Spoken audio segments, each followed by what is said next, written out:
What's up, Unbroken Nation? Hello, my friends. I'm Michael Unbroken, host of the Think Unbroken podcast and founder of thinkunbroken.com. And I'm honored to be your trauma coach and mentor because I believe that everyone is capable of getting unstuck, cultivating self-love, and becoming the hero of their own story.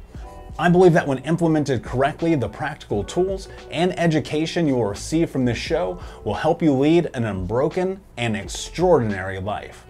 I believe that no matter what we come from, that we all have the ability to choose ourselves first, to create and manifest a powerful and grace-filled future and love the reflection in the mirror. I believe that every day is a day to grow, learn, heal, and change. That's why I started my company, thinkunbroken.com, which is an online training and healing and personal growth platform where you get everything that I know about how to get motivated, be accountable, get out of the vortex, and become the hero of your own story through community, connection, and commitment. For more information, visit thinkunbroken.com. Please listen closely as you may learn just one thing that will help you be unbroken. And please share this episode with at least 3 of your friends because we all need community and connection in our healing journey. And be sure to DM me and tag me on Instagram at MichaelUnbroken so that I can say hi. I just want to thank you again for being a part of this, for listening and being a member of the Unbroken Nation. Now, let's get into today's show and make the world unbroken.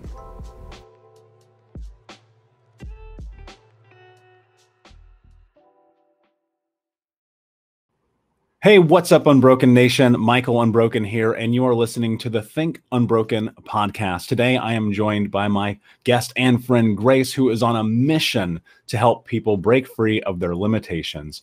Grace, my friend, how are you today? What is going on? Welcome to Think Unbroken. Thanks, Michael. I'm so happy to be here. Yeah, me too. I'm happy to have you. So you and I have been connected for, I don't know, 2-3 years now. I see what you're trying to do in the world and create change. And talk to me about what's going on in your life. How did you get to this place where you're like, you know what?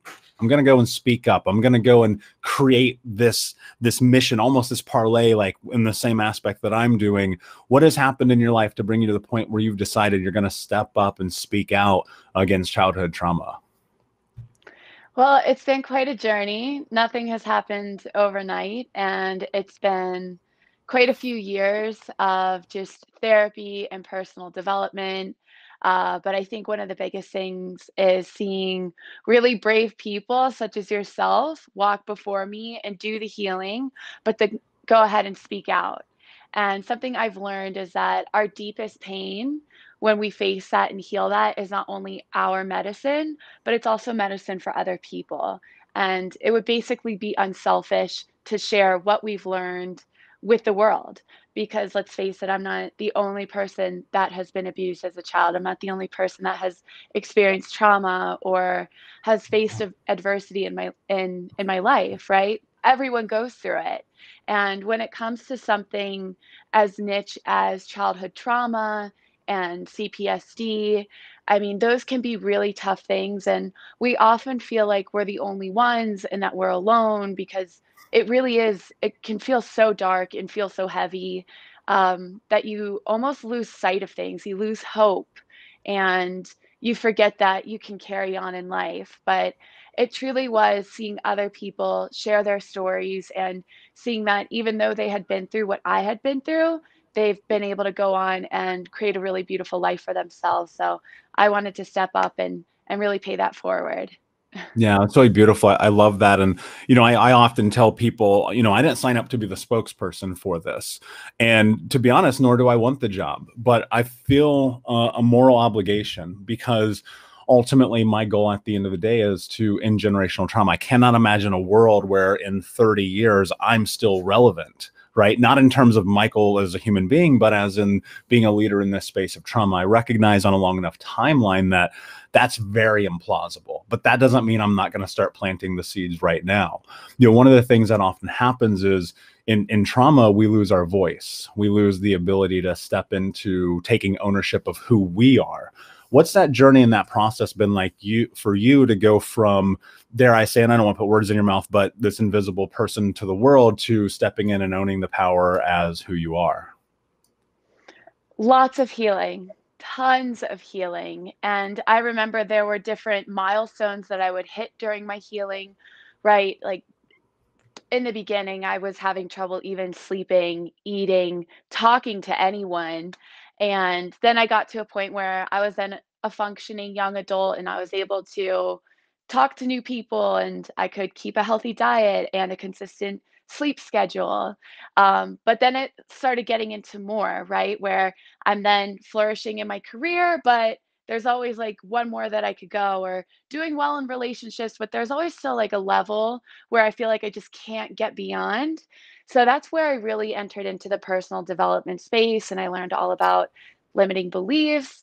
And I remember I came across one of my most limiting beliefs at an event, a conscious leadership event, and it was that I deserved it. I deserved to be abused as a child. And I remember for the next 2 or 3 hours, I felt paralyzed. Like I could not talk. I just remember sitting there and I could just feel like this lump in my throat. And like the first few words that I could actually get out was to another female that I really trusted. And I could only whisper. I was like, this was what my limiting belief was. And I just remember, like, in that moment, it was 2 years ago, I knew even though I wanted to be a speaker and a writer and help people transform their lives, there was still a lot more work that I needed to do, and the more I leaned into that and faced my pains and let myself feel all of the feels that comes along with it, from sadness to anger to shame to just full on depression and hopelessness, but then to really hold true to my values of I am resilient, I am worthy, I am enough. And it was really just I was able to help replenish those wounds so that I could come back even stronger. That's really beautiful. I love that. And so much of this journey, it really starts with acknowledgement, and not acknowledgement in that you're culpable for the things that have happened to you, because I don't know a single child who deserves to be abused or hurt, but an acknowledgement in the way that, and I don't know if this was your journey, but for me, when I finally sat with this shit and I looked at it and I said, wow, some dark things happened to me, there was this incredible sense of freedom that came along with it, because I recognized for the first time, like I could step into what's next for me. And so acknowledgement, while is incredibly difficult and probably one of the most difficult things that we will do, in the practical aspect of it, I can't think of a better thing that you can do to start this journey than just to go, yeah, some bad things happen. Now, you mentioned something really, really powerful. And I share this all the time with this audience, probably ad nauseum, but it's so important. You mentioned values, and you mentioned your values. When I think about my journey prior to actually really having what I would dare call scale in my life, having just a better emotional connection to myself, it really started with me identifying my values and who I was, so that I could create a funnel to move through life. Can you talk about the power of not only identifying your values, but what kind of role those play in your life now? Absolutely. And I will say there's many ways to find what your values are. I chose to do that with a medical professional, a therapist, and I also worked closely with trusted friends such as my grandma. I mean, she really helped me as well, and also coaches. Coaches have helped me tremendously because sometimes when we look at ourselves and we look at our trauma, sometimes we might have a really dark filter on and we might not be able to see the gifts that we actually have. So if you're struggling with those, I absolutely recommend reaching out to a coach, and just really helping you be able to see your own light. And so when I did that, I saw that I was actually very resilient and I was determined. And I'm telling you, if you are alive after what you've been through, you also have those as well. And that was really the foundation that helped me go on to not only create my life, but create my identity. And that's the cool thing when you're going through all of this healing, right? You get to learn that you are not what other people say you are. You are who you choose to be. And making those choices, I feel, is the most important choice that we can make as humans. And that's just what we decide ourselves to be, how we choose to look at ourselves. And so, being that resilient and determined person, I now know that whatever comes up in my life, I will handle it. I can set my sights on a goal and I will get there. One way or another, I will get there because I'm determined and I'm resilient enough to overcome anything that comes up in the way. I love that. And when you have your values and use them for the system in which you operate in the world, you effectively are choosing yourself. One of the biggest parts that I believe, because I speak first person here, that I struggled with in my journey, that I see my clients struggle with, that I see people struggle with all over the world until they stop struggling with it, is choosing themselves. Because often when we step into trying to follow our intuition, our gut, to try that thing that we think we want to do as children, there's often ramifications on the backside. People say, no, don't, stop. That's not how you do it. You're not good enough, so on and so forth. And then you end up in this place where you're 25 years old, 30 years old, 71 years old, and you're like, I don't know who I am. Talk to me about the journey and what that's been like to step into choosing yourself, and what was practical for you along the way to be able to actually do that. Great question. So, choosing myself, man, for the entirety of my childhood and even my young adult life, I was always choosing my family. And I was just choosing, what school should I go to? What career should I step into? How should I act? How should I talk? Right? And I was doing all of that but also causing myself so much pain, because I'm like, I'm living for these people that have damaged me so much, where at one point I never knew if I was ever going to be able to come back. So I started really contemplating on that. And I'm like, why am I living for people that have hurt me? And if I'm not living for them, who am I going to live for? And I really was only left with myself. And at first, that was scary, because I think coming out of my own experience, I was definitely a little codependent, right? My identity kind of was dependent on them and who I am. But when I was really only left with myself, that's where I saw that I really just have to choose myself.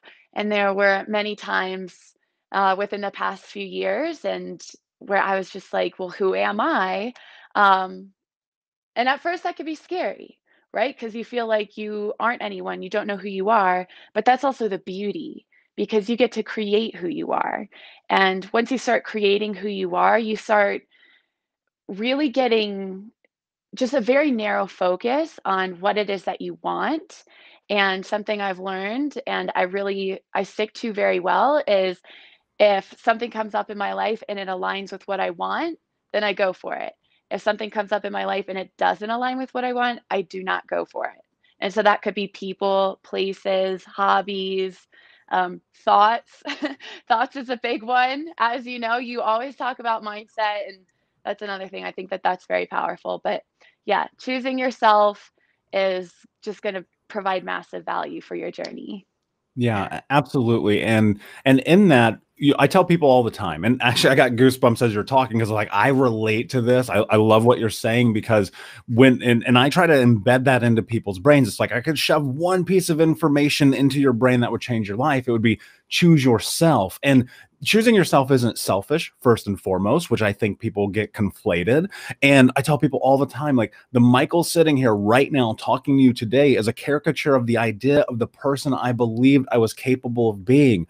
I looked at my life and I said, this isn't who I want to be. So what am I going to do about it? And for me, it was like, no excuses, just results. By any means necessary, I'm going to go and become the person that I believe I can be. And in that, I still had to face the limiting self-beliefs. I still had to face being stuck. I still had to face blaming the world for my problems, many of which I created. What was it like for you in the switch of stepping into choosing yourself while also contending with the understanding that I'm codependent? Because now it's this really interesting juxtaposition while you're trying to remove yourself from other people and step into yourself, and you're being pulled in these multiple directions. How do you navigate that? Because I think that's such a common occurrence for people. Oh my gosh. So, like you said before, acknowledgement is number one. Hey, what's up, Unbroken Nation? Michael here. I just wanted to take a moment and invite you to the Think Unbroken community coaching sessions. We start these sessions at the beginning of every month, and we take a deep dive into the baseline and frameworks of what it means to get out of the vortex and become the hero of your own story through community, connection, commitment, and education.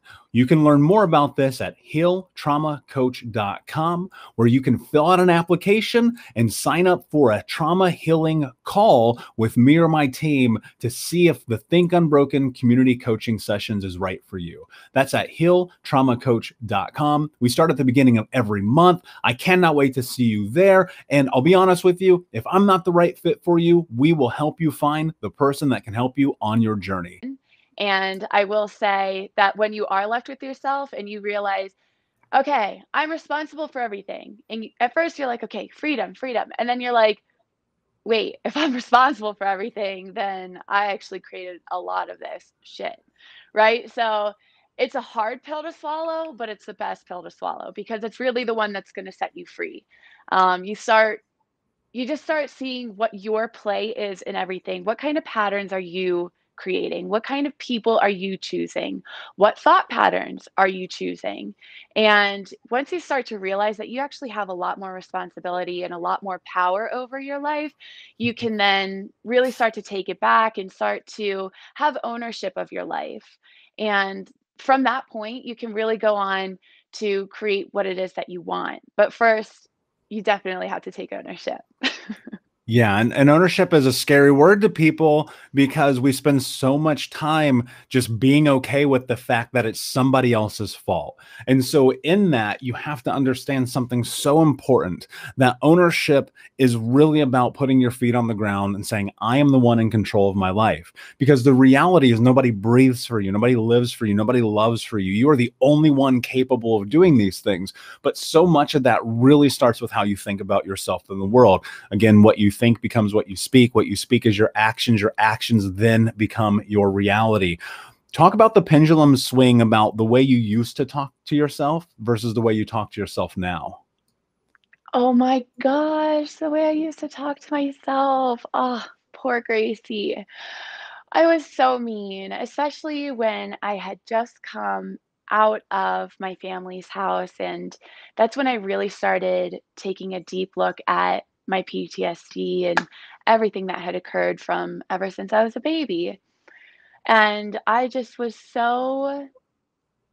was very critical of myself. I was very demeaning. I was very demoralizing. I was also very self-pitying. Why me? Why did this happen to me? And, oh, you're so stupid. Why can't you do this? Right? And I think that part of that was something that I took on from my abusers. And I'm gonna give myself grace because when you're around that and it's a constant you constantly hear it, they're gonna kind of come into your head as tapes. But awareness, mindfulness, that really was what helped me look at what it was that I was saying to myself, and yoga especially is what helped for me. Just doing the poses, and if I couldn't get a pose right, that's where I would start to see like this really critical and negative voice come up and be like, damn it, why can't you do this? But you can't do anything right. But that's where it really taught me awareness, where a thought would come up. Don't just look at the thought, don't get attached to it and let it pass. And the more I did that, the more I started to choose which thoughts I wanted. Like, oh, you're doing great. Okay, this thought can stay. You're doing terrible. That thought can go. I don't want that thought. Like, that does not serve me. So I'm just going to let that one go. And it's taken practice, but I went from depressed, anxious, self-hating, to now like this really optimistic, grateful, loving person. And it's so much that it just bubbles over and other people feel it too. And I think that that's the biggest gift of healing. It not only heals yourself, but it heals other people around you. So, what you say to yourself, how you treat yourself, and how you feel is honestly a ripple effect. Like, here you are, and you just send out these vibrations. So, you might as well make them good ones, right? Because not only are you going to feel good, but you're also going to help other people around you feel better. Yeah, that I love that. I love that. The vibrations are everything, right? And you mentioned something, I think two things really important. One I touch on quickly.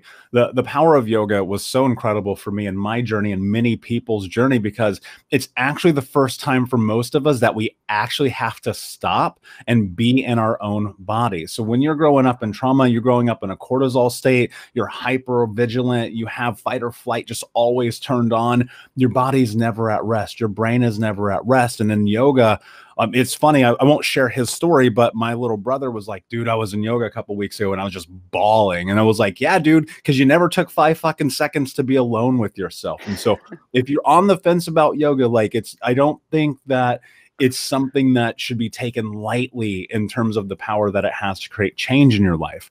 And the other thing you mentioned was gratitude. Gratitude is so difficult for people to wrap their head around because it's something that right now is very common in the space of healing and personal development, but I don't think people really tap into the power of it, because for me, gratitude is looking at not only the micro wins in my life and going, damn, good job, man. And I try to instill this into my clients and the people I work with, but can you celebrate the big things also? And more so, can you show appreciation to the world? It's really easy to be like grief stricken and look at your life and go, I fucking hate this. The world is Oh, yeah. terrible. I was there. I raised my hand. Trust me, I'm one of the first people to admit this. But when I started stepping into gratitude in this way, where I was just looking for something to celebrate or be happy about, there was this tremendous change in my life because I recognized it's not always as dark as it looks. What was it like for you to go and step into gratitude? What has that journey been for you? I gotta say, I am so excited to talk about this one because this one is like my absolute favorite, and that's why my Instagram name, I am grateful Grace. But Michael, I was right there with you a few years ago. I was 19, and I'm just like, my therapist like start a gratitude journal. I'm like, what? There's nothing in my life to be grateful for. My life sucks, you know? So I was right there on the grief train with you, but I forced myself every single night. I would sit down and I would find what I was grateful for. And it started off as I'm grateful for air and I'm grateful for water. You know, I was so miserable back then. Oh my gosh. But the more I did it, and it was like maybe 2 or 3 nights in a row where I was like, grateful for air, grateful for water. But then it started to turn into more like, okay, I'm grateful for light. I'm grateful for the lunch that my grandma made me, and I stuck with it. I stuck with it, and I would have to really look into my journals and see how long that first gratitude journal practice was. But I then started to really stick with it, and I tried to do it consistently every single night. And basically, I got to a point where I did it almost every single night. I can't say that it was 100%, but for 3 years. And it's not the point where, like, if someone cuts me off on the highway, I'm like, "I'm grateful for you." And I could try to come up with a million reasons why, maybe they saved me from a speeding ticket, maybe they made me slow down and look at the flowers a little bit more. Whatever it is, I now have an abundance of gratitude that no matter what comes up in my life, I'm grateful for it. If something comes up in my life and it's going awry, it's not going the way I thought it should, I'm grateful for it because I know that it's going to lead me down a different path that is going to serve me and my purpose better. And when I started implementing that onto the trauma that I had, that is where it really started to change my life because there was a clinical study. And when people go through traumas such as us, and such as, whether it's any type of childhood abuse or whatever, whenever you go through trauma, your brain is chemically altered, correct? But when you start then attaching a positive reinforcement onto that, that's where you really start to amplify the empathy that you have and the resiliency that you have. And I'll try to get this study and send it on over to you. But that's where I started to notice how powerful gratitude is. See, gratitude is an amplifier. It acts as a magnet. Whatever you focus it on, it just grows. So if you focus it on, I am grateful for my health, guess what? You're going to get healthier. I am grateful that I came out of a storm and I still have a beautiful heart. Your heart's going to get even bigger and beautiful, even bigger and more beautiful. So that's where I started to learn that gratitude is such a powerful tool, and I still use it to this day. I'm going to use it until the day I die because I think that that's just one of the best healing tools that I came across in my journey. Yeah, I love it. And I fill out gratitude in my journal every day. Today I wrote, I am grateful for community, connection, and commitment. And I write that frequently because that's such a cornerstone of what Think Unbroken is. But community plays such a powerful role in this journey. Connection, such a powerful role. Commitment, such a powerful role. But in this, we face adversity. We still face not only the adversity within ourselves that we kind of lay out as tracks ahead of us, the adversity from the world, people saying, how dare you? Who do you think you are to talk about this? Keep the family secret, the family secret. You have the whole nine, right? How do you push through the adversity to be in this position to say, I'm going to have this conversation, whether you like it or not? Yeah, so that's a big thing. And that kind of circles back to choosing yourself. And I was told for many years, do not talk about this. Don't talk about so and so, you're going to ruin their life. And I'm like, wait, you almost ruined mine. And the only reason why it's existing is because someone in some way ruined portions of your life and you didn't heal from them because you didn't talk about it. And then you went on to hurt me with it, right? So it goes back to you wanting to heal generational trauma. The only reason why it exists is because someone did not talk about it and no one put an end to it.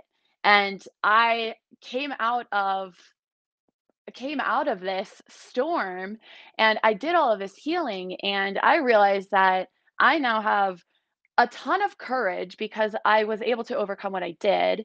But then I also developed a very strong voice for myself. And once I started releasing the voice and really letting go of the pain, like letting go, by the way, is not just okay, not going to look at it. Letting go is like actually talking about it and physically letting it go from your body. And the more that you do that, you strengthen your voice, you strengthen your courage, you become fearless.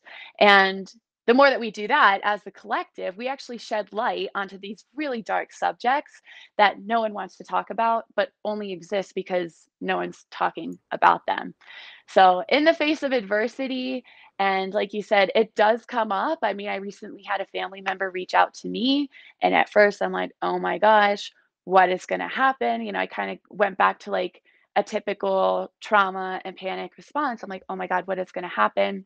What are they going to say? What are they going to do to me?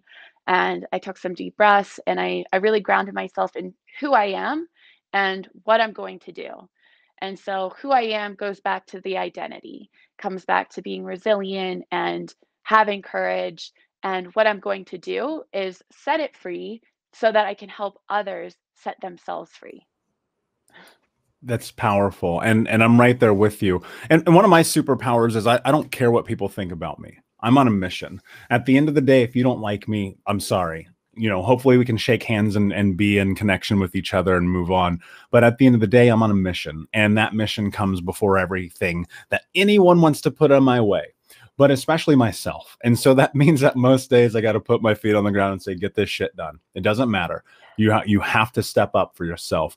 And that's such a really interesting juxtaposition of the person that I used to be, and so much about many people who are survivors trying to understand how to navigate self-care versus taking it easy on themselves. And so I'm very curious, because it sounds like we're very on a similar path here. How much of this journey has been you just being like, you got to do this, you got to show up, stop making excuses? Oh, that's been a huge portion, huge portion. And I will say that for much of my journey, I wanted to choose the easy way. I wanted to choose what's comfortable, what's pretty, what's happy. And that was a trap because when I'm always choosing that, I'm not actually growing. And it started getting to a point where I'm like, all right, yes, I'm happy. Everything's beautiful, but I'm not where I want to be. And so I started looking, where do I want to be?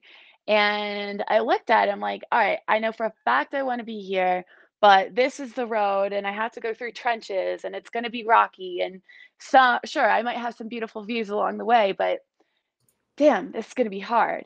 Right. But just seeing where I wanted to be and telling myself, like, I have to choose myself because no one else is going to choose me. And in order for me to not only help myself, but help the people that I want to help, I have to go through this journey. So having discipline is something that has just been like, that's number one for me. And I think it's because I'm also like, I want to be a free spirit.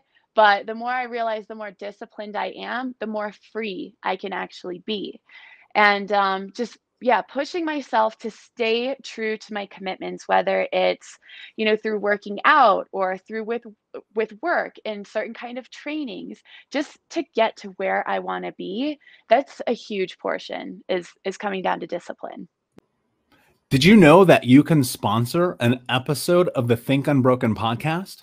All you have to do is visit thinkunbrokenpodcast.com, and there's a little coffee icon down there at the bottom of the screen, or you can click the sponsor an episode link and your name will go on the sponsored list for sponsors of the Think Unbroken podcast. One of the things you may not know is that this is an internal podcast. There's no major sponsors. Coca-Cola doesn't sponsor us. We don't get the Joe Rogan endorsement. We're over here trying to create massive change in the world, and I cannot do it alone, and I need your help. So if you have the ability, please visit thinkunbrokenpodcast.com, help sponsor an episode, and we will put your name on the sponsorship list where everyone can see your contribution to the Unbroken Nation. My friend, I appreciate it so much. I want to continue to make these shows and bring tremendous value to your life, to our world, and to the Unbroken Nation, but I cannot do it alone. If you have the ability, please visit thinkunbrokenpodcast.com and sponsor an episode.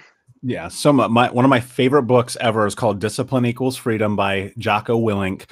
And when I read this book, it must have been 5 or 6 years ago, it was right when it came out. One of the things I recognized about my life is that I was lacking discipline at scale, meaning that I was like super disciplined about everything: time, food, money, energy, effort, people. And people look at discipline as this very scary thing until you understand. And I love that you said freedom, because if you take control over all of the little things of your life, you show up, you hold yourself accountable, you follow through, what comes on the backside, this immense amount of freedom, because it gives you the ability to be who it is that you want to be, as self-defined by you. And while on this journey, like so much of this is a battle, right? It is a struggle. I'm never going to say it's easy. I've never told one person this shit was going to be simple. I only said that it would work in time. But sometimes we need to leverage something bigger than us: God, spirit, universe, whatever that thing is that helps us hold on to something. And I don't go or swing either way on anything except knowing this: sometimes I put some things in the universe and it comes to pass. Talk to me about what you hold on to and other things in the universe, God, spirit, whatever it is that you leverage when you need strength, when you need that extra little, dare I say, oomph to get through the adversity of what's happening in life. Yeah, so it's definitely my faith. And yeah, it's been quite a journey throughout the years. In fact, when I first started my healing journey, I did not believe in God. Or I was angry at God. It always went in between the two, because I was like, well, if there really was a God and if he really loved me, then he wouldn't have let any of this happen to me, right? No, it's not about that. He sometimes puts you through these storms, these struggles, and he does that so you can learn more about yourself, you can develop new strengths and perspectives, but ultimately, so you can go seeking for him. And so I'm Christian and I'm newly baptized, and it's something that has really helped in my healing journey. I became a Christian last year, and throughout that year, I think that that's really where I developed my voice the most, because it was through the gift of Jesus Christ where I was really able to set myself free of a lot of the shame and a lot of the guilt. And just reading the Bible, and I'll be the first to let you know, like, I grew up in a Catholic household, and so I would always balk at the Bible and be like, What? No, that's cheesy. I can't do that. And but now I'm 27 and I can't wait to read the Bible. I can't wait to read verses from God because I feel like it gives me so much guidance. It gives me the guidance that I have been seeking. And I looked into many different kinds of religions and spiritual gurus, but this is just what worked for me. And just reading the Bible and going to a Christian or non-denominational church where everyone is accepting and we're there to praise and worship, but also to learn. And it has given me so much, not just guidance, but that has also given me freedom. And it's given me a lot of confidence too, because I no longer feel alone. I mean, it's written right there for centuries now that I am a beloved child of God, and He tells me who I am, and He tells me that He will never forsake me or leave me alone, and that's something that gives me power. And the more that I practice that faith muscle, the more fuel I have to chase after my purpose. Yeah, that's really beautiful, and I'm glad you've had that experience. I don't know that I've ever really went in depth into this, but I won't right now. But I grew up in the Mormon Church, and growing up in that capacity, I had definitely kind of the same thoughts as you, with like either a God is not existing, or I'm angry at God or whatever, and I don't really have a relationship beyond like I put things in the universe, I do my best, and I see what happens. And that to me is good enough. But one of the really beautiful things that you said was community. And community is so important in this journey, that feeling of not being alone, whether you are in a knitting community or a book community or a church related community, or if you're part of the Unbroken Nation, like being a part of community is so important in this process, because we Yes. spend so much fucking time being like, I'm alone. Nobody gets it. I'm struggling. I'm by myself. But the truth of it is there's 8 billion people on planet Earth. There's no fucking way you're going through this alone. Talk to me a Yeah. little bit more about the power of community and connection and what that's done for you in your journey. Oh my gosh. Well, it's done amazing things. I will say that when I first left my house, oh my gosh, I like you said, I was like, I am so alone. And I felt like I was the only person that this happened to. I was carrying so much shame, so much guilt, wasn't speaking out about it yet. Um, but also going back to the responsibility piece, I had a very hard time trusting, which I completely understand why anyone would, coming out of any kind of similar situation, such as an abusive childhood or abusive home. But that was also part of me, right? I wasn't opening up, and therefore I was saying I'm alone. But once I got into a much more healthy community and I started receiving treatment, and by the grace of God, I was able to go live with my grandmother who is kind and loving. Um, but once I started making really smart choices about who to open up to, and it's safe to go to yoga and it's safe to talk to the teacher. It's safe to talk to people that exhibit kindness and exhibit like they want to grow in themselves too. And the more I did that, the more I healed. And also, the more I started talking out about my pain to other people that would understand, whether they had gone through something, um, through like the same situation, or they had gone through their own struggles, just realizing you're not alone. You're not the only person that feels alone. We all go through it. We all face really tough and terrible things in our lives, but don't let yourself get alienated at all. And I think that, coming back to some Christianity and what I've learned is that can be an attack from the enemy or Satan, is he wants you to make you feel like you're alone. And it's just like all these lies that are put into your head, but they're not true, because at the end of the day, you are a child of God. You were created for community. So find the community that works for you. Is it a dance community, a yoga community, business community? It's like there's so much out there, and it's right there for us. But yeah, community helped me so much. I opened up my heart and was able to not only receive gifts from others, but share mine with them. Yeah, I love that. And such a huge part of my journey was being in connection with other human beings who had similar experiences, so I could look for the first time and go, wow, okay, they get it, because we feel like other people don't get it. And we feel like we got to carry these deep, dark secrets. And look, I'll be real. I tell people all the time, like, there's some stuff I'm never going to openly share with you guys. It's just not going to happen. A, I don't think it needs to be said again. And B, because you don't need to hear it. But ultimately, like, being in these rooms and being with people, whether it was men's group therapy or small group therapy, or being a part now in the leader as being the Unbroken Nation, like, that's so incredible to me, because we get to come together for something bigger than us. Grace, before I ask you my last question, I want to bring this up because I think it's really important. As you're moving forward, you are trying to bring the voice of the unspoken to the world. You recently are talk to me about the Miss Colorado pageant. This is a big deal. What is going on here? It's a huge deal. I never would have thought that I would put myself out there in this way, but as I mentioned, I've been doing so much healing and so much personal development, and I'm now ready to stand up in front of many people and use my voice to help empower other people that feel they don't have one. Because I remember what it felt like when I felt like I was the only one and I didn't have a voice.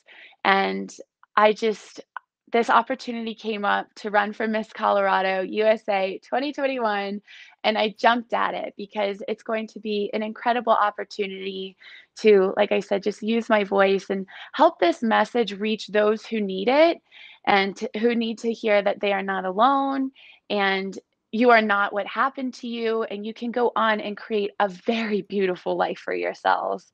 So that's what I plan to do with the title, and to just go around and inspire many people that have gone through trauma and are grieving, and just need that light, that need that voice of hope to carry on and just take another step towards their healing. I love that. That's beautiful. And you have my full support and the Unbroken Nation support. So guys, I'm actually going to put a link in the show notes, and you can go check out Grace's Instagram at I am grateful Grace. And she has a GoFundMe going so that we can help her support our mission. Our mission, guys, you need to understand this about ending generational trauma, because every single person who gets on a stage and talks about this is a person who helps us be one step closer to creating massive shifts in the world. So Grace is at I am grateful Grace. I'm going to put the link for her GoFundMe in the show notes. If you can support, if it's $1, if it's 1,000, if it's 10 million, please give something, because every person who is speaking about childhood trauma is a person who deserves to be supported by our community. So super proud of you, Grace. I absolutely love that. Grace, my last question for you, my friend, is what does it mean to you to be unbroken? To be unbroken is to be courageous, self-loving, and loving to others, and joyous. It absolutely means to be courageous, loving to yourself and to others, and joyous, because there is so much to be celebrated in this life. And the more that we can move towards that, the more we set ourselves free and help other people. And to me, that's what it means to be unbroken. Absolutely beautiful. Grace, my friend, thank you so much for being here. Amazing conversation. Unbroken Nation, thank you for hanging out, my friends. Do me a favor, like, subscribe, comment, share, tell a friend. Unbroken Nation, hope that you just got a tremendous amount of value from today's episode. I want to know what you think. Please do me a favor and review, rate, and share the episode with 3 friends on social media today. It would mean the world if you did, because ultimately at the end of the day, creating community and connection is how we heal generational trauma in the world. And I need your help to do that, Unbroken Nation. So if you're on iTunes or Spotify or wherever you are, please like, comment, share, review. I want to know not only what you like about the show, but how I can make the show better, how I can make this further about helping you on your healing journey. So do me a favor, and when you do, shoot me a screenshot of you making the review to my DM at Michael Unbroken on Instagram, so that I can have a conversation with you, say hi, and more importantly, so I can share it with the Unbroken Nation. Thank you so much, my friend.